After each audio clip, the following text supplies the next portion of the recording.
Сайн байцгаана уу хүүхдүүдээ. Кубын дэлгээс түүний талбайг олохыг өнөөдрийн хичээлээр үзнэ.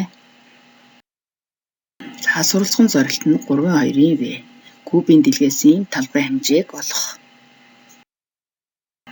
За кубыг ажиглаараа хүүхдүүдээ. Куб маань хэдэн талс, хэдэн орой, хэдэн ирмэгтэй байна вэ? За зүйтэй 6 талс, 8 орой, 12 ирмэгтэй байна. Кубыг ажиглаарай.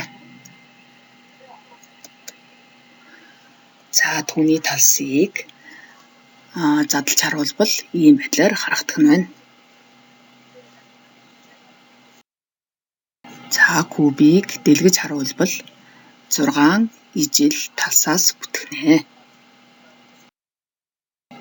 Куб нь 11 янзын дэлгээсээр дэлгэгддэг байна.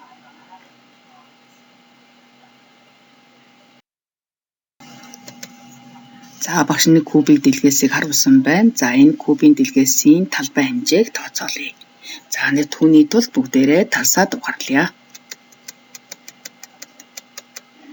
За 6 ижил талсаас бүтсэн байна. За 6 ижил талс нь квадрат дүрсийг агуулсан байна. За тэгвэл бүгдээрээ аль нэг дүрсийнхээ талбайг олъё. Үүний тулд энэ уг квадратын талыг хэмжиж үзье. За талыг хэмжиж үзэхэд 4 см байх нэ. За тэгвэл квадратын талбай бүгдээрээ одоо олж болох нэ. За талыг талаар өрчүүлье. За 4 см-ийг 4 см өрчүүлэхээр 4 4 16 см квадратаар дүүрсэн байх нэ.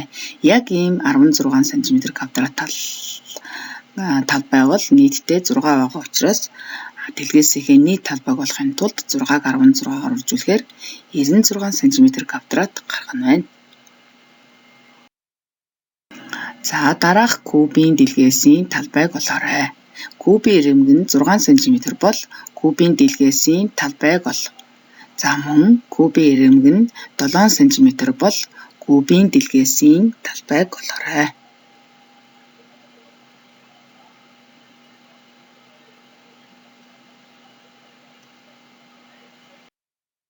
За гэртээ кубын ирэмг нь тус бүр 3 см байх тохиолдолд, мөн кубын ирэмг нь тус бүр 9 см байх тохиолдолд, мөн кубын ирэмг нь 5 см байх тохиолдолд кубын дэлгээсийн талбайг тус тооцоолон багш руугаа илгээгээрэй. Амжилт хүсье хүүхдүүддээ.